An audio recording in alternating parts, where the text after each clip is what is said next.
ஆரம்பிக்கப்பட்டது. இவருடைய ஐம்பெரும் முழக்கங்கள் என்று சொன்னால், அதாவது 5 ஸ்லோகன்ஸ் இருந்தது. வேத வசனத்திற்கு மட்டும் முக்கியத்துவம் கொடுக்க வேண்டும், விசுவாசத்திற்கு மட்டும் முக்கியத்துவம் கொடுக்க வேண்டும், கிருபை மட்டுமே, கிறிஸ்து மட்டுமே, தேவனுடைய மகிமை மட்டுமே. சரீர பிரகாரமாக ஒரு குழந்தை பிறக்கணும்னா 2 எலிமெண்ட்ஸ் வேணும். இதே போல ஆவிக்குரிய பிறப்புக்கு 2 மூலக்கூறுகள் வேணும், 2 எலிமெண்ட்ஸ் வேணும். வசனம் நம்மை பிறப்பிக்கிறது, கர்த்தருக்குள்ளாக பிறப்பிக்கிறது. வசனம் நம்மை சுத்திகரிக்கிறது. வசனம் நமக்கு செழிப்பை கொடுக்கிறது. வசனம் நம்மை குணமாக்குகிறது. வசனம் நம்மை புதுப்பிக்கிறது. தினந்தோறும் வேதத்தை வாசியுங்கள், தினந்தோறும் தியானியுங்கள், தினந்தோறும் இதன்படி வாழுங்கள். ஏனென்றால் வேதம் சொல்லுகிறது, இதை வாசிக்கிறவனும் தியானிக்கிறவனும் கேட்கிறவனும் இதை கை கொள்ளுகிறவனும் பாக்கியவான்.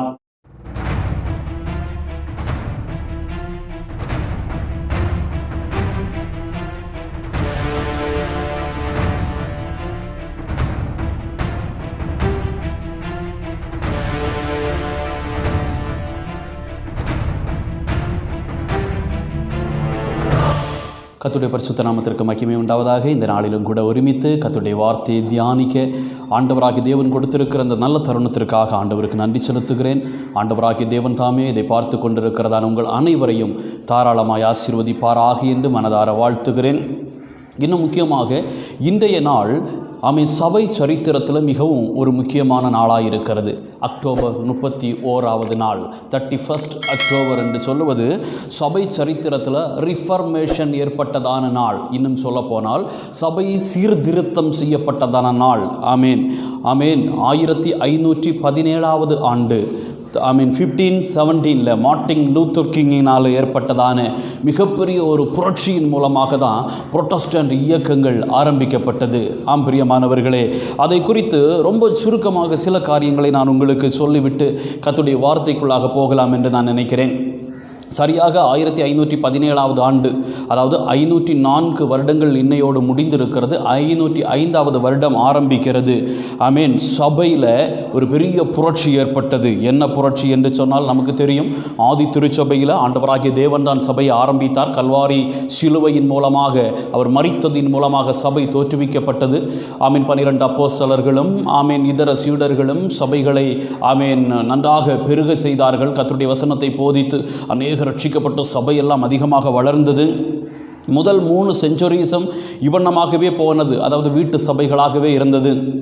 ஹவுஸ் சர்ச்சஸ், வீடுகளில் கூடி வந்து கர்த்தரை ஆராதித்து வந்தார்கள்.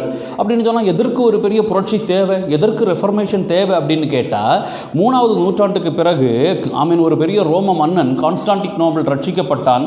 அவன் ஆண்டவராக இயேசு கிறிஸ்துவை ஏற்றுக்கொண்டு அவன் கிறிஸ்தவ மதத்தை தழுவினான். அதோடு கூட அநேக பாபிலோனிய பழக்க வழக்கங்கள், கிரேக்க ரோம பழக்க வழக்கங்கள் சபைக்குள்ளாக வந்தது. விக்கிரக ஆராதனைகள் ஏற்பட்டது. பல ஃபெஸ்டிவல்ஸு சபைக்குள்ளாக வந்தது. பல பேகன் ஃபெஸ்டிவல்ஸை சபைக்குள்ளாக இன்னொரு வடிவத்தில் அவர்கள் கொண்டு வந்தார்கள். இப்படி பல்வேறு கலாச்சாரங்கள் சபைக்குள்ளாக புகுந்தது மட்டுமல்ல, சபை அதுக்கு பிறகு ரொம்ப பவர்ஃபுல்லாக மாறிவிட்டது. அரசியல் அதிகாரம் உடையதாக இருந்தது. எந்த சபை? ஆதி திருச்சபையில் அப்போஸ்தலர்களினால் தோற்றுவிக்கப்பட்ட சபை அல்ல. அதற்கு பிறகு இவர்கள் உருமாற்றம் செய்து கொண்டார்கள். பாருங்கள், அந்த சபை. ஹல்லேலூயா. அதுதான் ரோமன் கத்தோலிக்க சபை என்று சொல்லுவார்கள். ஏன்னா ரோமில் அதிகமாக இவர்கள் இருந்தார்கள். ரோமில் உள்ள ஆட்சியில் இவர்கள் ஆதிக்கம் செலுத்தி கொண்டிருந்தார்கள். ஆகவே ரோமன் கத்தோலிக் ஆர்சி என்றெல்லாம் சொல்லுவதுண்டு. எதற்காக ரிஃபர்மேஷன் தேவைப்பட்டது, என்னென்ன பிரச்சனைகள் அங்கு இருந்தது அப்படின்னு சொன்னால் பொலிட்டிக்கல் இன்ஃப்ளூயன்ஸ் அதிகமாக இருந்தது. சபை சொல்லுவது தான் அன்றைக்கி தேசமே கேட்கணும், அந்த மாதிரி இருந்துச்சு. அது மட்டுமல்ல, அந்த அதிகாரத்தை அப்யூஸ் பண்ண ஆரம்பித்தார்கள். பல தவறான காரியங்களுக்காக அவர்கள் என்ன செய்தார்கள், பயன்படுத்த ஆரம்பித்தார்கள். கரப்ஷன் சபைகளில் பெருகி இருந்தது. பாவ மன்னிப்பு சீட்டு என்று சொல்லி சீட்டுகளை விற்று அதன் மூலம் பாவ மன்னிப்பு கொடுப்பதாக சொல்லி இப்படி பல லட்சக்கணக்கான ரூபாக்களை அவங்க என்ன பண்ணாங்க, கலெக்ட் பண்ணாங்க. பர்கர்ட்ரி என்று சொல்லப்படுகிறதான உத்தரிக்கும் ஸ்தலத்தை அவர்கள் போதித்தார்கள்.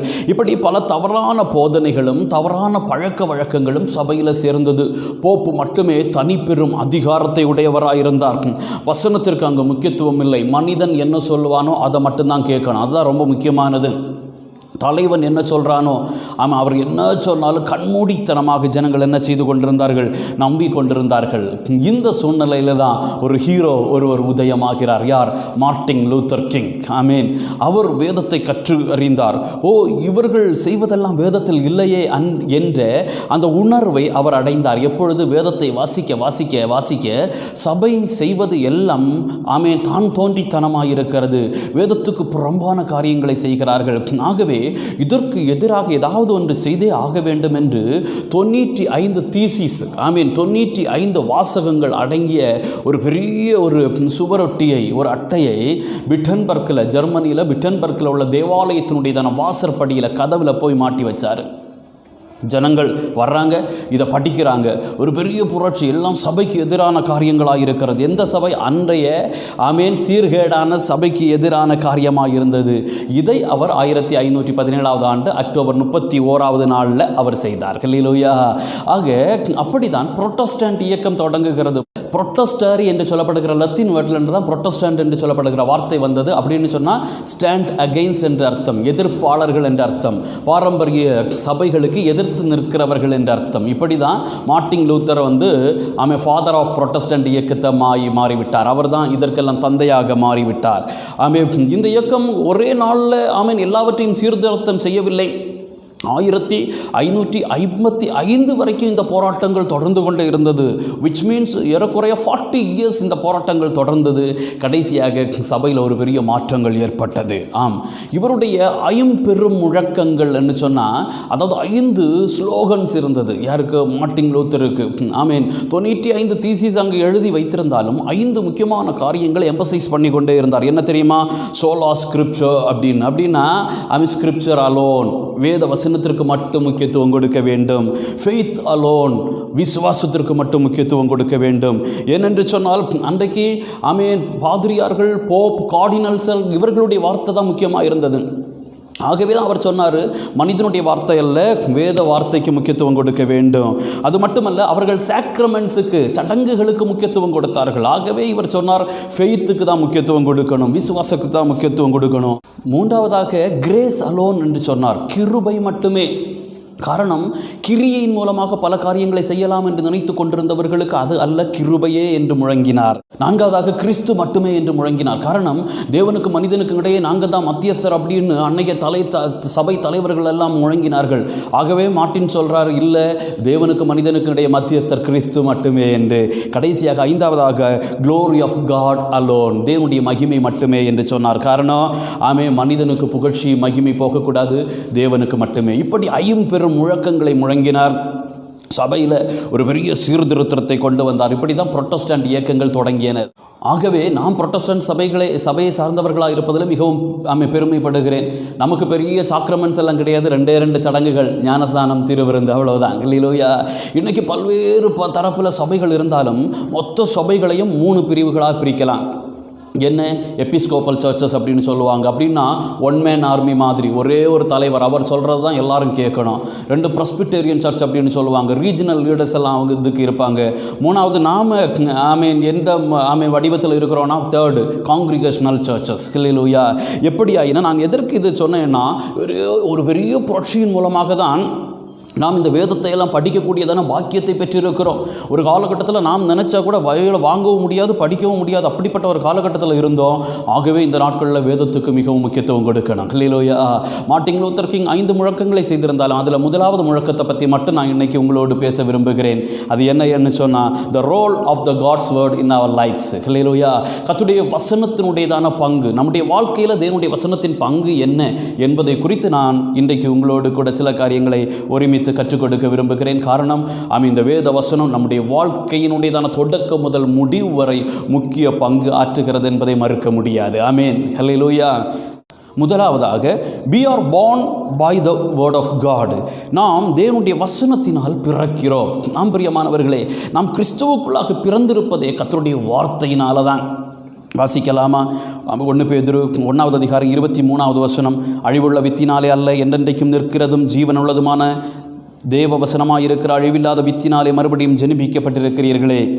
for you have been born again, not of perishable seed, but of imperishable, through the living and enduring word of God. ஹல்லேலூயா.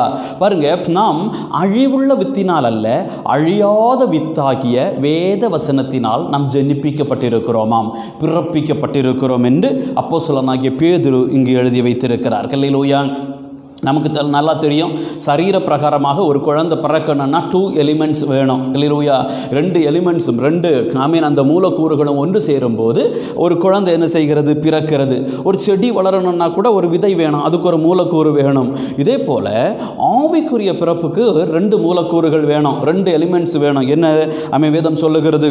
யோவான் 3வது அதிகாரம் அதனுடையதான 5வது வசனம் இப்படி சொல்லுகிறது, Jesus answered, I tell you the truth, no one can enter the kingdom of God unless he is born of water and spirit.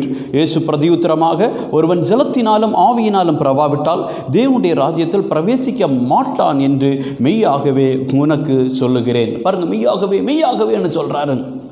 ஆக ஜலத்தினாலும் ஆவியினாலும், ஆவிக்குரிய பிறப்புக்கு தேவையான 2 மூலக்கூறுகள் தான், ஒன்று ஜலம், இன்னொன்று ஆவி. ஆவினா நமக்கு தெரியும், ஸ்பிரிட். ஹல்லேலூயா. தேவ ஆவியானவர். இரண்டாவதாக ஜலம் என்று இங்கு வருகிறது. இந்த தண்ணீர் ஞானசானமோ அது அல்ல. இந்த இடத்துல சொல்லப்பட்டிருக்கு, ஏன்னா ஞானசானம் ரொம்ப முக்கியமானது. ஆனால் இந்த இடத்துல ஜலம் என்று சொல்லப்பட்டிருக்கிறது, கர்த்தருடைய வார்த்தையை சொல்லப்பட்டிருக்கிறது. அதாவது வார்த்தையினால் நாம் பிறக்க வேண்டும். ஆகவே தான் பேதுரு சொன்னதை நாம் வாசித்தோம், நாம் வசனத்தினால் ஜெனிப்பிக்கப்பட்டிருக்கிறோம். இதற்கு ஒரு சில வசன ஆதாரங்களை கூட நான் உங்களுக்கு காட்ட விரும்புகிறேன். எபேசியர் 5வது அதிகாரம் 26வது வசனம், தாம் அதை என சபையை திருவசனத்தை கொண்டு தண்ணீர் முழுக்கினாலே சுத்திகரித்து பரிசுத்தமாக்குகிறதற்கும் என்று சொல்லப்பட்டிருக்கிறது. ஆக பாருங்க, அவர் திருவசனத்தை கொண்டு நம்ம என்ன செய்கிறார்? தண்ணீர் முழுக்கை போல நம்மை பரிசுத்தமாக்கி கொண்டிருக்கிறார். அப்படின்னா வாஷிங் வித் வாட்டர், அப்படின்னா வேர்ட் ஆஃப் காடால், வசனம் என்று சொல்லுகிற தண்ணியினால் நம்ம என்ன செய்கிறார்? கழுவி சுத்திகரிக்கிறாராம். ஹல்லேலூயா. அது மட்டுமல்ல, 3 காரியங்களை நம்ம பார்த்தோம். பேதுரு என்ன சொன்னார்? வசனத்தினால் பிறக்கணும். இயேசு என்ன சொன்னார்? தண்ணியினாலையும் ஆவியினாலும், அதாவது வசனத்தினால் பிறக்கணும் என்று மறைமுகமாக சொல்லுகிறார். பவுல் என்ன சொல்கிறாரு? அதையும் நாம் பார்த்தோம். இங்கே எபேசியரில் தண்ணியினால் என்ன செய்யணும்? அதாவது வசனத்தினால் பிறக்கணும் அப்படின்னு சொல்கிறாரு. 4வதாக யாக்கோபு என்ன சொல்கிறாரு பார்க்கலாமா? யாக்கோபு 1வது அதிகாரம் 18வது வசனம் இப்படி சொல்லுகிறது, அவர் சித்தம் கொண்டு தம்முடைய சிருஷ்டிகளில் நாம் முதற் பலன் ஆவதற்கு நம்மை சத்திய வசனத்தினாலே ஜனிப்பித்தார். He chose to give us birth through the word of truth என்று சொல்லப்பட்டிருக்கிறதாக. பாருங்க, சத்திய வசனத்தினால் அவர் நம்மை ஜனிப்பித்திருக்கிறார். ஆக வசனத்தினால் ஒரு மனிதன் என்ன செய்ய வேண்டும்? உருவாக வேண்டும் அல்லது பிறக்க வேண்டும். கிறிஸ்துவுக்குள்ளாக நாம் பிறப்பது வசனத்தினால் மட்டும்தான். ஹல்லேலூயா. ஒருவேளை பல்வேறு விதங்களில் நாம் இயேசுவை ஏற்றுக்கொண்டிருக்கலாம். அற்புதங்களின் மூலம் ஏற்றுக்கொண்டிருக்கலாம், அதிசயத்தின் மூலம் ஏற்றுக்கொண்டிருக்கலாம், பாரம்பரியமாக கிறிஸ்தவ மதத்திலேயே அல்லது அந்த மார்க்கத்திலேயே இருக்கிறபடினால் இயேசுவை ஏற்றுக்கொண்டிருக்கலாம். ஆனாலும் ஏதோ ஒரு காரணத்தினால் நாம் வசனத்தின் மூலம் கிறிஸ்துவுக்குள்ளாக நாம் பிறக்க வேண்டும். அதுதான் உண்மையான கிறிஸ்தவ வாழ்க்கையாக இருக்கிறது. ஹல்லேலூயா. நான் ஒரு ஸ்டோரி கேட்டிருக்கிறேன், நீங்களும் கேட்டிருக்கலாம். ஒரு ஆப்பிரிக்காவில் உள்ள ஒரு மனிதன் ஒரு பைபிளை அப்படி படிச்சுட்டே இருந்தானா. ஒரு பார்க் பக்கத்தில் வீட்டுக்கு வெளியே உட்காந்து படிச்சுட்டே இருக்கும்போது ஒரு அமெரிக்கன், ஒரு வெள்ளத்தோலையுடைய ஒரு மனிதன் வந்தான். வந்து சொன்னார், ஓ யூ ஸ்டில் ரீட் திஸ் அப்படின்னு, நீ இப்போ கூட இதை படிக்கிறாயா? இது அவுட்டேட்டட் பைபிள் அப்படின்னு சொன்னாராம். அதாவது காலாவதியானது, நாங்கெல்லாம் அதிகமாக படிக்கிறதே இல்லை அப்படின்னு பெருமையாக என்னமோ பேசுகிறோம் அப்படின்னு நினச்சி பேசிகிட்டு இருந்தாராம். அப்போ இந்த ஆப்பிரிக்க தோழன் இவரை கூப்பிட்டு போனார். அவர் வீட்டுக்குள்ளால் கூப்பிட்டு போகும்போது ஹாலில் எல்லாம் ஸ்கல்ஸாக இருக்குது, மண்டை ஓடு. பெட்ரூமில் கொண்டு போனாராம், அங்கும் மண்டை ஓடுகள். கிச்சனில் மண்டை ஓடு, டாய்லெட்டில் மண்டை ஓடு, வீட்டு ஃபுல்லு மண்டை ஓடாக இருக்குது. சொன்னாராம், இந்த பைபிளை வாசிக்கிறபடினால தான், இதற்குள்ளாக உள்ள சத்தியங்களை புரிந்து கொண்டபடினால தான் நாங்கள் கிறிஸ்துவுக்குள்ளாக பிறந்திருக்கிறோம், ஆவிக்குரிய மனிதனாய் மாறியிருக்கிறோம். அதனால தான் பாவம் செய்வதில்லை, கொலை செய்வதில்லை. இந்த பைபிளை மட்டும் படிக்காமல் இருந்திருந்தால் இதே மாதிரி தலையும் ஒரு மண்டை ஓடா என் வீட்டில் இருந்திருக்கோம். அப்படின்னா இந்நேரம் ஒன்னையே கொன்று நாங்கள் சாப்பிட்டு இருந்திருப்போம். அவ்வளவோ கேனிபல்ஸாக இருந்த எங்களை மாற்றினது, எங்களை கிறிஸ்துவுக்குள்ளாக பிறக்க வைத்தது இந்த வசனம்தான் அப்படின்னு சொன்னார். பிரியமானவர்களே, பல்வேறு சுபாவங்களை கொண்ட மனிதர்களை கிறிஸ்துவுக்குள்ளாக பிறக்க வைக்கிறது இந்த சத்திய வேதம் என்பதில் எந்த விதமான ஒரு சந்தேகமும் இல்லை. ஆகவே இதை கேட்டுக்கொண்டிருக்கிற யாராவது வசனத்தை வாசித்து, வசனத்தை கேட்டு நீங்கள் ஆண்டவராகிய இயேசு கிறிஸ்துவுக்குள்ளாக ஆமீன் இன்றைக்கும் உறுதியாக இருக்கிறீர்கள் என்று சொன்னால் கரங்களை உயர்த்தி ஆண்டவரை துதியுங்கள். ஹல்லேலூயா. இந்த வசனம் தினந்தோறும் உங்களை பிறப்பிக்க கடவதாக, ஆமீன் தினமும் நம்மை உருவாக்குவதாக. ஹல்லேலூயா. பாருங்க, முதல்ல நான் சொன்னேன் we are born by the word of God. நாம் வேத வசனத்தினால பிறந்திருக்கிறோம், ஜெனிப்பிக்கப்பட்டிருக்கிறோம். இரண்டாவதாக ஆமீன் இந்த வசனத்தினுடைய ரோல் நம்முடைய வாழ்க்கையில் வசனம் செய்கிற பங்கு என்னன்னா we are cleansed by the word of God. நாம் தேவனுடைய வசனத்தினால் சுத்திகரிக்கப்படுகிறோம். பிறந்தால் மட்டும் போதுமா? பிறந்த குழந்தை என்ன பண்ணுவாங்க? தொடச்சு சுத்திகரிப்பாங்க. பாருங்கள், இதே மாதிரி கிறிஸ்துவுக்குள்ளாக பிறந்த பிறகு நம்மை தினந்தோறும் வசனம் தான் என்ன செய்கிறதாம்? சுத்திகரிக்கிறதாம். எப்படி தெரியும்? 119வது சங்கீதம் 9வது வசனம் இப்படி சொல்லுகிறது, வாலிபன் தன் வழியை எதனால் சுத்தம் பண்ணுவான்? உமது வசனத்தின்படி தன்னை காத்து கொள்ளுகிறதினால் தானே. How can a young man keep his way pure by living according to your word? ஹல்லேலூயா. பாருங்க, இங்கே சொல்லுகிறது வாலிபன் தன்னுடைய வாழ்க்கையை சுத்தம் பண்ணுவது எந்த ஒரு சுத்திகரிப்பு ஆயிலில் போட்டு கிடையாது. ஆமேன். வேறு எந்த மெடிக்கல் எக்யூப்மெண்ட்ஸ் போட்டு கிடையாது. வசனத்தினால் சுத்திகரிக்கப்பட வேண்டும். ஹல்லேலூயா, ஹல்லேலூயா. இந்த வசனம் நம்மை தினந்தோறும் சுத்திகரிக்க வேண்டும். வசனத்தை வாசிக்க வாசிக்க வாசிக்க தினந்தோறும் நம்முடைய பாவ பழக்கங்களை விட்டு விட்டு நம் கிறிஸ்துவுக்குள்ளாக என்ன செய்ய வேண்டும்? முன்னேற வேண்டும். ஆமேன். வாலிபன் வசனத்தினால் சுத்திகரிக்கப்படுவான் என்று இந்த வசனம் சொல்லுகிறது. இந்த வசனத்தை எழுதியவரும் ஒரு வாலிபன் தான். ஏன்னா 119வது சங்கீதம் 100வது வசனத்தை நீங்கள் படிப்பீங்கன்னா ஆமேன், முதியோர்களை பார்க்கிலும் நான் ஞானமுள்ளவனாக இருக்கிறேன் என்று சொல்லுகிறார். அப்படின்னா இதை எழுதினவர் இளைஞனாக இருந்திருக்க வேண்டும். அந்த இளைஞன் தான் சொல்கிறாரு வசனத்தினால் நாம் சுத்திகரிக்கப்பட முடியும். இந்த 119வது சங்கீதம்னு சொல்கிறது முழுமையாக 1-2 லாஸ்ட் வரைக்கும் 176 வசனம் வரைக்கும் வேதத்தினுடைய மேன்மையை குறித்து என்ன செய்கிறது? சொல்லுகிறது. ஒரு முறை D.L. மூடி என்று சொல்லுகிற தேவனுடைய ஊழியக்காரர் இப்படி சொன்னார், Bible keeps one from sin or sin keeps one from Bible. அதாவது பாவம் செய்கிறதான மனிதன் இந்த வேதத்தை வாசிக்க மாட்டான், வேதத்தை வாசிக்கிற மனிதன் பாவம் செய்வதை நிறுத்தி விடுவான். அப்படின்னா பாவத்திலிருந்து நம்மை காப்பாற்றுகிறது. நான் பல நாட்களுக்கு முன்பதாக ஒரு ஸ்டோரியை சொல்லியிருக்கிறேன். ஒரு தாத்தா கிட்ட ஒரு பேரை வந்து கேட்டானா, ஆமே தாத்தா, உங்களால் எத்தனையோ வருஷமாக நீங்கள் பைபிள் படிக்கிறீங்க இல்லையா, கொஞ்சம் மெமரைஸாக சொல்ல முடியுமா? ஒரு 10 அதிகாரத்தை மெமரி இல்லை சொல்ல முடியுமா? பார்க்காலுமே இல்லை சொல்ல முடியுமா? தாத்தா சொன்னாராம், இல்லைப்பா 5 அதிகாரம் 2 அதிகாரம் 1 அதிகாரமாவது சொல்ல முடியுமா? இல்லை. ஒரு 10 வசனமாவது சொல்ல முடியுமா அப்படின்னு தாத்தா கிட்ட கேட்டானா. தாத்தா சொன்னாராம், என்னால் முடியலப்பா. அப்படின்னா what is the use of reading the Bible அப்படின்னு கேட்டானா. உடனடியாக தாத்தாவுக்கு ரொம்ப பேஜாராக போச்சு, ரொம்ப கவலையாக போச்சு. இவனுக்கு எப்படியாவது ஒரு பாடம் கற்றுக் கொடுக்கணும் அப்படின்னு ஒரு அழுக்கு நிறைந்த ஓட்டைகள் நிறைந்த ஒரு பாஸ்கெட் அங்கே இருந்துச்சான். தாத்தா சொன்னாராம், ஏப்பா இந்த பாஸ்கெட் நிறைய தண்ணி பிடிச்சிட்டு வா அப்படின்னு. அவன் பார்த்தான், இது ஓட்டை நிறைஞ்சதானே இந்த பாஸ்கெட், இதுலையா தண்ணி பிடிக்கணும்? ஆமாம், நான் சொன்னதை செய். அவன் பிடிச்சி இந்த செடிகளுக்கு கொண்டு விடு. இவன் போனான், பிடிச்சான், கொண்டு வந்தான். இங்கே செடிகளுக்கு விட வரும்போது கொஞ்சம் கூட தண்ணி இருக்கிறது இல்லை. ஏன்னா ஃபுல்லு ஓட்டைகள் இருக்குது பாருங்கள், எல்லா தண்ணியும் கீழே போச்சு. பல வாட்டி தாத்தா கிட்ட வந்து கேட்டான், தாத்தா உண்மையிலேயே நீங்கள் உண்மையை தான் சொல்கிறீங்களா? ஏன்னா நான் வேலை பண்ணுறேன், எதனாலே பிரயோஜனமே கிடையாது, பிடிச்சிட்டு வர்றேன், ஒரு ட்ராப் தண்ணி கூட விட முடிகிறதில்லை. தாத்தா சொன்னாரா, நான் செய்கிறது சொல்கிறத வரைக்கும் நீ செய் அப்படின்னு. கடைசி அவனுக்கு கோபம் பட்டு அவன் உட்காந்தே நான் இனி செய்கிறதில்லை, இதனால் எந்த பிரயோஜனமும் இல்லைன்னு சொன்னானா. அப்போ தாத்தா சொன்னாராம், இந்த குட்டையை பார் அப்படின்னு. குட்டை முதல்ல எப்படி இருந்து அப்படின்னு கேட்டாரா. அழுக்காக இருந்து. இப்போ எப்படி இருக்குது? இப்போ ரொம்ப சுத்தமாக இருக்குது. பாரு, தண்ணியை கொண்டு இங்கே விட முடியலைன்னாலும் குட்டையாவது சுத்தமாக இருக்கிறது. இதே போல் தான் என்னால் மெமரைஸ் பண்ண முடியலைன்னாலும் தினந்தோறும் வேதத்தை வாசிக்க வாசிக்க என்னுடைய வாழ்க்கை சுத்தமாகிறது என்று சொன்னாராம். அதன் மூலம் அந்த வாலிபனும் அந்த வேதத்தை வாசிப்பதனுடைய அருமையை கற்றுக்கொண்டார். பிரியமானவர்களே, வேதம் வாசிப்பதன் மூலம் நம்முடைய வாழ்க்கை சுத்திகரிக்கப்படுகிறது. ஏன்னா இன்றைக்கி ஒரு வசனத்தை படிப்போம், ஏதாவது ஒரு பாவம் செய்வோம்னா அது அந்த வசனம் நம்மை உணர்த்தும், அந்த பாவத்திலிருந்து நம்ம வெளியே வருவோம். நாளைக்கு இன்னொரு வசனம் நம்ம இன்னொரு பாவத்திலிருந்து உணர்த்தும், அந்த பாவத்தை விட்டு வெளியே வருவோம். தினந்தோறும் சில பாவ பழக்க வழக்கங்களிலிருந்து இந்த வசனம் நம்ம என்ன செய்து கொண்டிருக்கிறது? சுத்திகரித்து கொண்டே இருக்கிறது. ஆகவே தான் யோவான் 15வது அதிகாரம் 3வது வசனத்தில் ஆண்டவராக இயேசு இப்படி சொல்லியிருக்கிறார். ஜான் 15:3 இப்படி சொல்லுகிறது, நான் உங்களுக்கு சொன்ன உபதேசத்தினாலே நீங்கள் இப்பொழுதே சுத்தமாக இருக்கிறீர்கள். பாருங்கள், கதை சொல்கிறாரு, you are already clean because of the word I have spoken to you. ஹல்லேலூயா.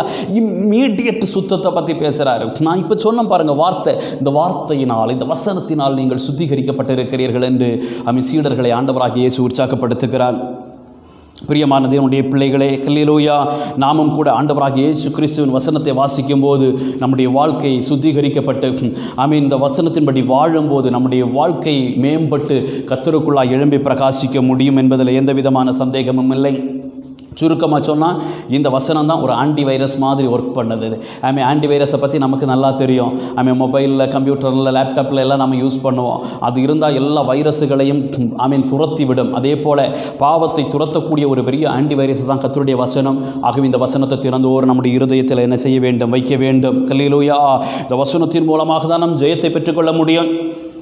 ஆகவே தான் வெளிப்படுத்தல் 12வது அதிகாரம் 11வது வசனம் இப்படி சொல்லுகிறது, இரத்தத்தினாலும் வசனத்தினாலும் ஜெயித்தார்கள். இரத்தத்தினாலும் ஜெயிக்க முடியும், வசனத்தினாலும் என்ன செய்ய முடியும்? ஜெயிக்க முடியும். இந்த வசனம் நமக்கு பாதுகாப்பாக இருக்க வேண்டும். வசனம் வாசிக்கும் போது நம்முடைய வாழ்க்கையே என்ன செய்யும்? ஒரு ப்ரொடெக்டிவாக மாறும். சுத்திகரிக்கப்படுவது மட்டுமல்ல, பாதுகாப்பாகவும் ஆண்டவர் மாற்றுவார். ஒரு முறை ஒரு தகப்பனார் மகளை பார்த்து சொன்னாராம், மகளே, ஒரு மொபைல் வாங்கி வச்சுருக்கிற, இதில் எதுக்கு ஒரு ஒயிட் கலர் கவரெல்லாம் போட்டு வச்சுருக்கிற? கவரெல்லாம் போட்டு வைக்கணுமா அப்படின்னு. ஒன்று, என்ன டாடி உங்களுக்கு இது கூட தெரியல, இவ்வளவு 20,000 30,000 40,000 ரூபாய் கொடுத்து வாங்கி வச்சுருக்கிற மொபைலில் கவர் போடலன்னு கீழே விழுந்த கிராக் ஆகிரும் இல்லையா? இந்த மொபைல் சேஃப்டிக்காக தான் கவர் போட்டு வச்சுருக்குறோம்.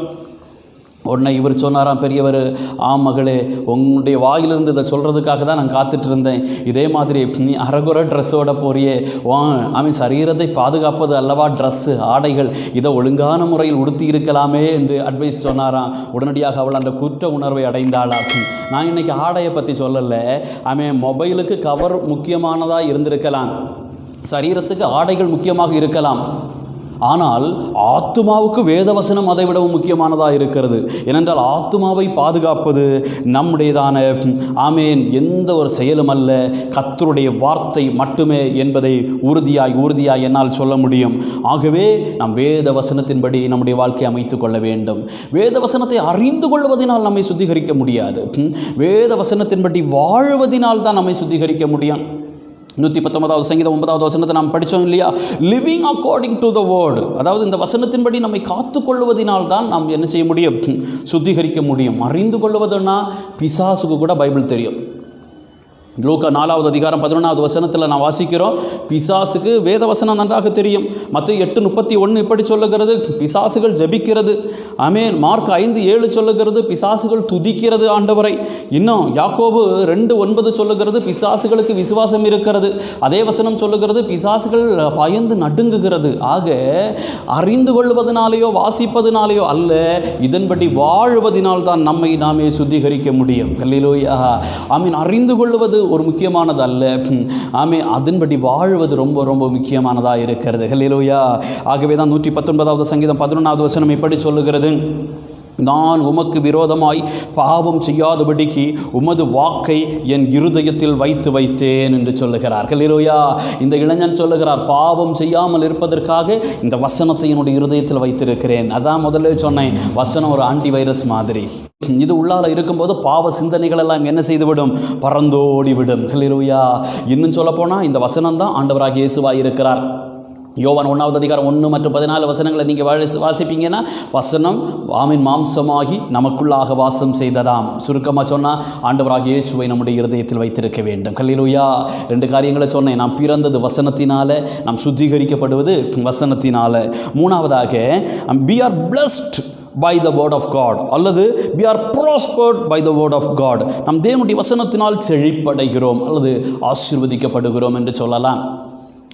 வசனத்தின் மூலம் ஒரு பெரிய ஆசீர்வாதங்கள், நன்மைகள், விடுதலைகள் நமக்கு நிச்சயமாக உண்டு.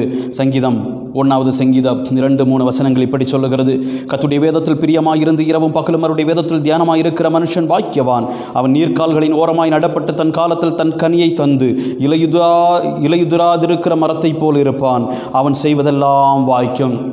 But his delight is in the law of the Lord, and his law he meditates day and night. He is like a tree planted by streams of water, which yields its fruits in season, and whose leaf does not wither. Whatever he does prospers. பாருங்கள், இந்த வசனம் சொல்லுகிறது, கர்த்தருடைய வார்த்தையை தியானிக்கிற மனுஷன் அவன் செழிப்படைவான், அவன் செய்வதெல்லாம் வாய்க்கும் என்று சொல்லப்பட்டிருக்கிற தமிழில், இங்கிலீஷில் அவன் செழிப்படைவான் என்ற அர்த்தத்தில் சொல்லப்பட்டிருக்கிறது. ஆசீர்வாதங்கள், நன்மைகள், விடுதலைகள், சமாதானம், உயர்வுகள் வேண்டுமா? வார்த்தையின்படி வாழ பழகுங்கள். இந்த வார்த்தை உங்களை உருவாக்குகிறது. இந்த வார்த்தை உங்களை சுத்திகரிக்கிறது. இந்த வார்த்தை உங்களை ஆசீர்வதிக்கிறது. ஹல்லேலூயா. வேத வசனம் இல்லாமல் ஒரு ஆசீர்வாதம் எங்குமே இல்லை. ஹல்லேலூயா. எப்படி தெரியும்? ஒரு வசனத்தை உங்களுக்கு சுட்டி காட்ட விரும்புகிறேன். உபாகமம் 6வது அதிகாரம் 1, 3 மற்றும் 6 முதல் 9 வரை உள்ள வசனங்கள். அதாவது 6வது அதிகாரம் முதல் வசனமும் 3வது வசனமும் 6, 7, 8, 9 வசனங்களை நீங்கள் படிக்கும்போது தெரியும். 1வது வசனம் எப்படி சொல்லுகிறது? உன் வாழ்நாட்கள் நீடித்திருக்க வேண்டும் என்றால். 3வது வசனம் சொல்லுகிறது, நீ நன்றாக இருக்க வேண்டும் என்றால், நீ விருத்தி அடைய வேண்டும் என்றால் என்ன செய்ய வேண்டும்? 6 முதல் 9 வரை உள்ள வசனங்கள். நீ அந்த வார்த்தைகளை இருதயத்தில் வைக்க வேண்டும். வார்த்தைகளை பிள்ளைகளுக்கு போதித்து கொடுக்க வேண்டும். வீட்டில் உட்கார்ந்திருக்கும் போதும், வழியில் நடக்கும் போதும், படுக்கும் போதும், எழுந்திருக்கும் போதும், எப்பொழுதும் இவைகளை உன் கையின் மேல் அடையாளமாகவும் கண்ணுக்கு முன் ஞாபக குறியாகவும் வீட்டு நிலைக்காலிலும் வீட்டு வாசலிலும் எழுதி வைத்திருக்க வேண்டும் என்று சொல்லப்பட்டிருக்கிறது. ஆக இந்த வசனத்தை எப்பொழுதும் தியானிக்க வேணும், வீட்டிலையும் வெளியேயும். அப்புறமா படுக்கும் போதும் எழும்பும் போதும். அப்படின்னா காலையிலையும் மாலையிலையும் உள்ளாலையும் வெளியேயும் எப்பொழுதும் வசனத்தை தியானிக்க வேண்டும். பிள்ளைகளுக்கும் கற்றுக் கொடுக்க வேண்டும். அது நம்முடைய கண்களுக்கு முன்பதாக இருக்க வேண்டும். மறந்து போகக்கூடாதுன்னு கையில் கூட கட்டி வைக்கிறது கத்த சொல்லி இருக்கிறார்கள். ஹல்லேலூயா. ஆக இப்படிப்பட்ட ஒரு அனுபவம், வசன தியானம் இருக்கும்போது ஆசீர்வாதத்தை யாராலும் தடுக்க முடியாது. ஏன்னா 1வது வசனம் சொல்லுகிறது, நீடித்த நாட்கள் வேணும்னா, நன்றாக இருக்கணும்னா நீ இதை செய்ய வேண்டும். நன்றான ஒரு ஆசீர்வாதமான வாழ்க்கை, ஒரு செழிப்பான வாழ்க்கை வேணும்னா இதை செய்தே ஆக வேணும். ஆக ஆசீர்வாதம்னா என்ன? நான் உலக பிரகாரமான நன்மைகளை மட்டும் சொல்லலை. எஸ், உலக பிரகாரமான ஆசீர்வாதங்கள் உண்டு. ஆனால் பல்வேறு ஆசீர்வாதங்கள் இருக்கிறது. 119வது சங்கீதம் 100வது வசனம் சொல்லுகிறது, வசனத்தை தியானிப்பதினால நாம் ஞானவான்களாய் மாறுகிறோம். 119, 105 சொல்லுகிறது, வசனத்தை தியானிப்பதன் மூலமாக தேவனுடைய கைடன்ஸ் நம்முடைய வழிகளில் வருகிறது. 119, 165 இப்படி சொல்லுகிறது, வேத வசனத்தின் மூலம் சமாதானம் நமக்கு வருகிறது. இன்னும் 19வது சங்கீதம் 7வது வசனம் சொல்லுகிறது, வேத வசனம் நம்முடைய ஆத்துமாவை உயிர்ப்பிக்கிறது. 19வது சங்கீதம் 11வது வசனம் சொல்லுகிறது, இந்த வசனத்தை வாசிப்பதன் மூலம் மிகுந்த பலன் உண்டு. இதை விட பெரிய ஆசீர்வாதம் என்னங்க வேணும்? ஹல்லேலூயா. எவ்வளோ பெரிய ஆசீர்வாதங்களை ஆண்டவராகிய தேவன் நமக்கு வைத்திருக்கிறார். ஹல்லேலூயா. இப்படிப்பட்ட ஆசீர்வாதங்கள், நன்மைகள், விடுதலைகளினால் நான் நிரம்ப வேண்டும் என்றால் வசனத்தை தினந்தோறும் தியானித்து இதன்படி வாழுகிறவர்களாய் மாற வேண்டும். ஹல்லேலூயா. 4வது வேத வசனம் நம்முடைய வாழ்க்கையில் செய்கிற மிக முக்கியமான செயல் என்னவென்றால், we are healed by the word of God. நாம் தேவனுடைய வசனத்தால் குணமாக்கப்படுகிறோம். ஹல்லேலூயா. ஆமென். வசனம் இப்படி சொல்லுகிறது, 107வது சங்கீதம் அதனுடையதான 20வது வசனம், அவர் தமது வசனத்தை அனுப்பி அவர்களை குணமாக்கி அவர்களை அழிவுக்கு தப்புவிக்கிறார். He sent forth his word and healed them. He rescued them from the grave. ஹல்லேலூயா. இங்கு வேத வசனம் சொல்லுகிறது, வசனத்தை அனுப்பி குணமாக்குகிறார். அடுத்த வார்த்தை சொல்லுகிறது, அவர்களை அழிவுக்கு தப்புவிக்கிறார். இங்கிலீஷில் NIV டிரான்ஸ்லேஷன் இப்படி சொல்லுகிறது, he sent forth his word and healed them. Healing மட்டும் இல்லை, he rescued them from the grave. கல்லறையிலிருந்து அவர்களை தப்புவிக்கிறார். which means மரணத்திலிருந்து அவர்களை தப்புவிக்கிறார். ஹல்லேலூயா. மரணத்துக்கு ஏதுவான நோய் நொடிகளை சுகமாக்கி குணமாக்கி நம்மை மரணத்திலிருந்து தப்புவித்து ஒரு சுகவாழ்வை கொடுக்கிறார். எப்பொழுது? வசனத்தை நாம் தியானித்து வசனத்தின்படி வாழும்போது. ஹல்லேலூயா. வசனத்தின்படி உள்ள ஒரு வாழ்க்கை நம்முடைய வாழ்க்கையில் மிக மிக மிக தேவையாக இருக்கிறது. ஆகவே தான் வேதத்தில் நான் வாசிக்கிறோம், ஆதியாக 1வது அதிகாரத்தில் தேவன் வார்த்தையை பேசும்போது அங்கு சில காரியங்கள் உருவானது. ஹல்லேலூயா. இன்னும் ஏசாயா 55வது அதிகாரத்தில் கூட வாசிக்கிறோம், 10-11 வசனங்களில் அவர் வார்த்தை அனுப்பும்போது அது சில காரியங்களை செய்கிறது. லூக்கா 7:7 ஒரு மனிதன் வந்து ஆண்டவரோடு சொல்லுகிறார், ஆண்டவரே ஒரு வார்த்தை சொன்னால் போதும் என்னுடையதான வேலைக்காரன் சொஸ்தமாவார். ஆக இதெல்லாம் எதை காட்டுகிறது? தேவனுடைய வசனம், தேவனுடைய வார்த்தை போதும் நம்முடைய வாழ்க்கையில் சில மாற்றங்கள் உருவாகும். வியாதிகள் மாறும், துன்பங்கள் மாறும், பிரச்சனைகள் மாறும், ஆசீர்வாதங்கள் உண்டாகும். 119வது சங்கீதம் 25வது வசனம் எப்படி சொல்லுகிறது? என் ஆத்துமா மண்ணோடு ஒட்டி கொண்டிருக்கிறது, உமது வசனத்தின்படி என்னை உயிர்ப்பியும். அதாவது ஆத்துமா மண்ணோடு ஒட்டி கொண்டிருக்கிறது, வியாதியினால, துன்பத்தினால, போராட்டத்தினால மண்ணோடு மண்ணாக மக்கி போகும்போது உம்முடைய வசனத்தினால் என்னை உயிர்ப்பியோ என்று சொல்லுகிறார். ஹல்லேலூயா. அப்படின்னா பாருங்க, வசனம் நம்மை உயிர்ப்பிக்கிறது, குணமாக்குகிறது, விடுதலையாக்குகிறதா இருக்கிறது. ஆகவே நான் சொல்லுவேன், declare his word over your life. கர்த்தருடைய வசனத்தை உங்களுடைய வாழ்க்கையில் அறிக்கை செய்யுங்கள். வேதம் சொல்லுகிறது, மரணமும் ஜீவனும் நாவின் அதிகாரத்தில் இருக்கிறது. கர்த்தரனை விடுவிப்பார், கர்த்தரனை சுகப்படுத்துவார், கர்த்தரனை மேன்மையாக வைப்பார், அவர் என்னை சௌக்கியமாக்குவார், அவரே என்னுடைய பரிகாரியாகிய கர்த்தர் என்ற வார்த்தைகளை நீங்கள் சொல்லும்போது தானாகவே தேவனுடைய விடுதலை உங்களுடைய வாழ்க்கையில் கடந்து வரும். அதில் எந்த விதமான ஒரு மாற்றமும் இல்லை. ஹல்லேலூயா. அவர் எப்படி வார்த்தையை அனுப்பி சுகமாக்குகிறாரோ அதே வல்லமை நீங்கள் அவருடைய வார்த்தையை உச்சரிக்கும் போது ஏற்படும். ஏதாவது பலவீனம் வருதா, உங்கள் தலை மேலே நீங்களே கையை வச்சுட்டு சொல்லுங்கள், இயேசுவின் நாமத்தில் எனக்கு ஒரு அற்புதம் உண்டாவதாக. வசனங்களை சொல்லி என்ன பண்ணுங்க, ஜெபம் பண்ணுங்க. ஹல்லேலூயா. அந்த வசனம் நமக்கு உணவாக மாற வேண்டும், அது நல்ல மருந்தாக மாற வேண்டும், அது இரவும் பகலமெல்லாம் நம்முடைய தியானமாக மாற வேண்டும். ஹல்லேலூயா. அது பாருங்கள், ஆண்டவராக இயேசு கூட வார்த்தைகளை சிக் பீப்புள் வரும்போது பேசினார், வியாதியஸ்தர்கள் வரும்போது பேசினார், விடுதலை ஆனார்கள். ஹல்லேலூயா. நாமும் ஹல்லேலூயா அதே இதை செய்யும்போது நம்முடைய வாழ்க்கையில் ஒரு பெரிய மாற்றங்கள் உண்டாகும். எப்படி விடுதலையாக்கப்படுவோம்? வசனத்தின் மூலமாக. ஹல்லேலூயா. சுருக்கமாக சொல்லுகிறேன், கடைசியாக ஐந்தாவதாக வசனத்தினுடைய பங்கு என்னன்னா, we are renewed by the word of God. நாம் தேவனுடைய வசனத்தினால் புதுப்பிக்கப்படுகிறோம். ஒரு பெரிய டிரான்ஸ்ஃபர்மேஷன் நம்முடைய வாழ்க்கையில், மாற்றங்கள் நம்முடைய வாழ்க்கையில் வருகிறது. எப்பொழுது? வசனத்தின் மூலமாக. எபிரேயர் 4:12 தேவனுடைய வார்த்தையானது ஜீவனும் வல்லமையும் உள்ளதாயும் இருபுறமும் கருக்குள்ள எந்த பட்டயத்திலும் கருக்கானதாயும் ஆத்துமாவையும் ஆவியையும் கணுக்களையும் ஊனையும் பிரிக்கத்தக்கதாக உருவ குத்துகிறதாயும் யோதயத்தின் நினைவுகளையும் யோசனைகளையும் வகை அறுக்கிறதாயும் இருக்கிறது. For the word of God is living and active, sharper than any double-edged sword. It penetrates even to dividing soul and spirit, joints and marrow. It judges the thoughts and attitudes of the heart. பாருங்கள், வசனத்தினுடைய வல்லமை.